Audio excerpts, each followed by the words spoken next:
आज black and white की शुरुआत में आपके लिए दो बड़ी खबरें हैं और वो दोनों खबरें ब्लैक और व्हाइट की तरह ही हैं। पहले देखिए व्हाइट में क्या है। पहली खबर G20 यानी ग्रुप 20 समिट को लेकर है, जिसकी अध्यक्षता 1 दिसंबर से भारत को मिलने वाली है और अगले साल यानी वर्ष 2023 में हमारे देश में दुनिया के 20 सबसे बड़े देशों के राष्ट्राध्यक्ष एक सम्मेलन में हिस्सा लेने के लिए इकट्ठा होंगे और यह खबर आज आपको गर्व से भर देगी। लेकिन दूसरी तरफ वो खबर है जिसमें कर्नाटक कांग्रेस के वर्किंग प्रेसिडेंट ने हिंदू संस्कृति का अपमान किया है और कहा है कि हिंदू शब्द गर्व का नहीं बल्कि शर्मिंदगी का विषय है। यानी इस लोगों में 4 रंगों का इस्तेमाल हुआ है और ये 4 रंग हैं केसरिया, सफेद, हरा और नीला रंग। ये चारों रंग भारत के राष्ट्रीय ध्वज से लिए गए हैं।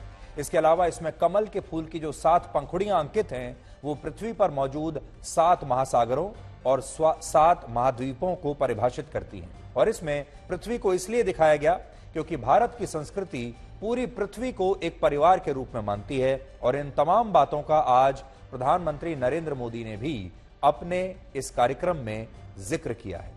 G20 को दुनिया के सबसे शक्तिशाली समूहों में से एक माना जाता है और इस ग्रुप की सबसे बड़ी खासियत यह है कि इसमें अमेरिका और ब्रिटेन जैसे पश्चिमी देश भी हैं, यूरोपीय यूनियन भी है और इसमें चीन और रशिया जैसे देश भी शामिल हैं। इसके अलावा और कौन कौन से देश इस G20 में आते हैं उन्हें आप दुनिया के नक्शे पर इस समय देख सकते हैं। भारत अपनी अध्यक्षता में इस समूह के 190 से ज्यादा बैठकें 55 अलग अलग स्थानों पर करने वाला है, जिनमें कुछ बैठकें जम्मू कश्मीर में भी होंगी और ये एक बहुत बड़ी बात है क्योंकि इससे जम्मू कश्मीर को लेकर पूरी दुनिया में एक संदेश जाएगा कि पाकिस्तान इस पर जो दुष्प्रचार दुनिया में करता है उसमें कोई सच्चाई नहीं है। जिस समय भारत को आजादी मिली उसी दौर में पाकिस्तान का भी निर्माण हुआ था और भारत और पाकिस्तान लोकतांत्रिक रूप से एक समय ही अस्तित्व में आए थे। आजादी के बाद भारत के इतिहास में ऐसा पहली बार होगा जब दुनिया के 20 देशों के इतने बड़े बड़े नेता भारत में एक ही समय पर मौजूद रहेंगे। इनमें अमेरिका के राष्ट्रपति जो बाइडेन है, चीन के राष्ट्रपति शी जिनपिंग, रशिया के राष्ट्रपति व्लादिमीर पुतिन, ब्रिटेन के प्रधानमंत्री ऋषि सुनाक अगर वो तब भी प्रधानमंत्री बने रहे तो, और फ्रांस के राष्ट्रपति इमैनुअल मैक्रों और कनाडा और ऑस्ट्रेलिया के प्रधानमंत्री भी इस समिट में शामिल होने के लिए भारत आएंगे। सबसे बड़ी बात जो इसमें आपको समझने की है वो ये है कि शी जिनपिंग इतने वर्षों के बाद और भारत के साथ संबंध खराब होने के बाद पहली बार G20 समिट में हिस्सा लेने के लिए भारत की जमीन पर अपने कदम रखेंगे और वो भारत आएंगे इस G20 समिट में हिस्सा लेने के लिए। ये दुनिया की सबसे बड़ी खबर उस दिन बनेगी जिस दिन शी जिनपिंग भारत में लैंड करेंगे और इन सभी नेताओं की मेजबानी भारत के प्रधानमंत्री नरेंद्र मोदी करेंगे। आजादी के 75 वर्षों के इतिहास में ऐसा पहली बार होगा जब अमेरिका, ब्रिटेन, चीन, रशिया, फ्रांस, ऑस्ट्रेलिया और कनाडा के राष्ट्राध्यक्ष सब के सब एक साथ एक ही समय पर भारत की जमीन पर मौजूद होंगे। G20 दुनिया के उन 20 देशों का समूह है जिनकी पूरी दुनिया की जीडीपी में 80% की हिस्सेदारी है। दुनिया का 75% अंतर्राष्ट्रीय व्यापार सिर्फ इन्हीं देशों में होता है और दुनिया की 60% आबादी भी सिर्फ इन्हीं 20 देशों में रहती है। यानी G20 में पूरी दुनिया तो नहीं आती, लेकिन ये वो देश हैं जो पूरी दुनिया को जबरदस्त तरीके से प्रभावित करते हैं। और सोचिए जब भारत इतने इस समिट का आयोजन करेगा तो यह हमारे लिए कितनी बड़ी और कितनी गर्व की बात होगी और पूरी दुनिया की नजर उस समय भारत पर होगी। धर्मनिरपेक्षता के विचार को इसलिए अपनाया गया था ताकि सभी धर्मों के बीच समानता के भाव को जीवित रखा जा सके।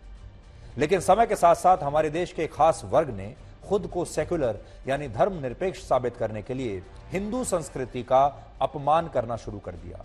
आप याद कीजिए पिछले साल जो बाइडेन ने अमेरिका के राष्ट्रपति पद की शपथ बाइबल पर हाथ रखकर ली थी और ब्रिटेन के प्रधानमंत्री ऋषि सुनक जब वहां सांसद चुने गए थे तब उन्होंने अपने पद की शपथ गीता पर हाथ रखकर ली थी।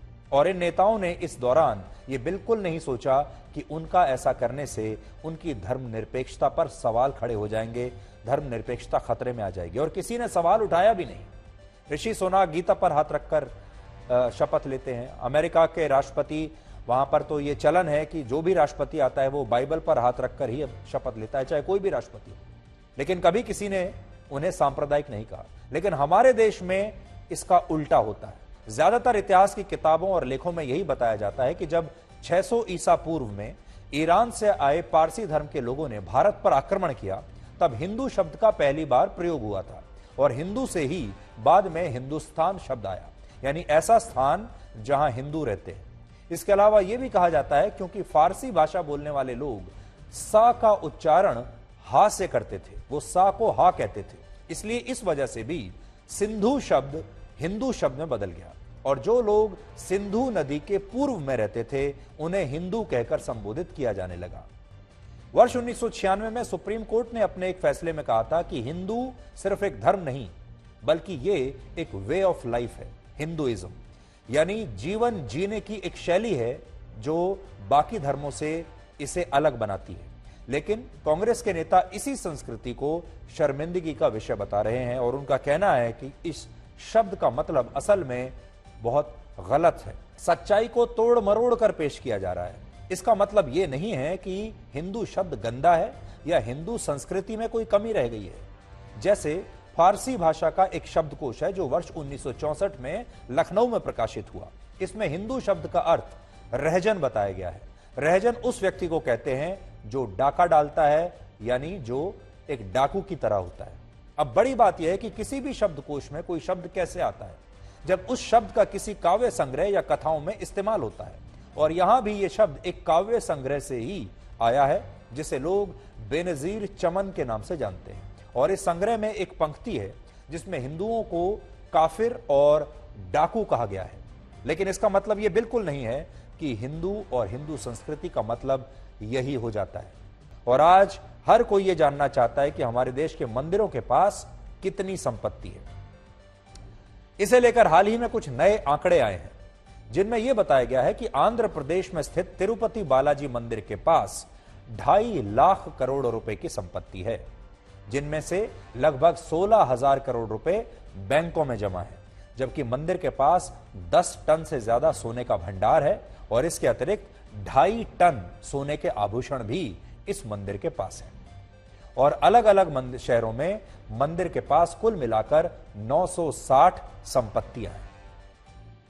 तिरुपति मंदिर की स्थापना वर्ष 1933 में हुई थी और इस मंदिर ने 90 वर्ष में पहली बार अपनी संपत्ति की घोषणा की है। बड़ी बात यह है कि इस मंदिर की संपत्ति बड़ी बड़ी मल्टीनेशनल कंपनीज की नेटवर्थ से भी ज्यादा है। एक अनुमान के मुताबिक Wipro, Nestle, ONGC, Indian oil corporation और अल्ट्राटेक सीमेंट जैसी बड़ी बड़ी कंपनियों की नेटवर्थ भी इस मंदिर से कम है। और पिछले 3 वर्षों में तिरुपति मंदिर के खजाने में तेजी से वृद्धि हुई है।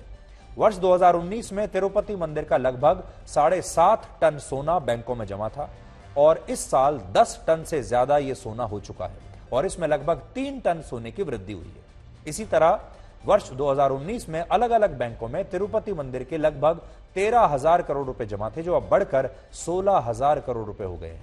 पिछले 3 वर्षों में इस मंदिर की संपत्ति में 2900 करोड़ रुपए की वृद्धि हुई है।